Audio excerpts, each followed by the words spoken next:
நம்பினேன் உன்னையே நம்பினேன் ஸ்கந்தகுரோ உன்னையன்றி இவ்வுலகில் ஒன்றுமில்லை என்றுணர்ந்தேன். நன்கறிந்து கொண்டேன் நானும் உனதருளால் விட்டிட மாட்டேன் கந்தா வீடதருள் வீரே. நடுநற்றித்தானத்து நானுனை தியானிப்பேன் பிரம்ம மந்திரத்தை போதித்து வந்திடுவாய். சுழுமுனை மார்க்கமாய் ஜோதியைக் காட்டிடுவாய் சிவயோகியாக எனச் செய்திடும் குருநாதா. ஆசையறுத்து அறநடியைக் காட்டிவிடும் மெய்யடியராக்கி மெய்வீட்டில் இருத்திவிடும். கொங்கு நாட்டிலே கோயில் கொண்ட ஸ்கந்தகுரோ கொல்லிமலை மேலே குமரகுருவானவனே.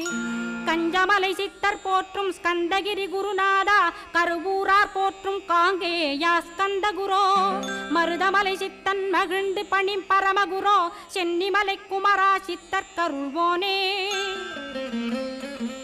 சிவவாக்கிய சித்தருளை சிவன்மலையில் போற்றுவரே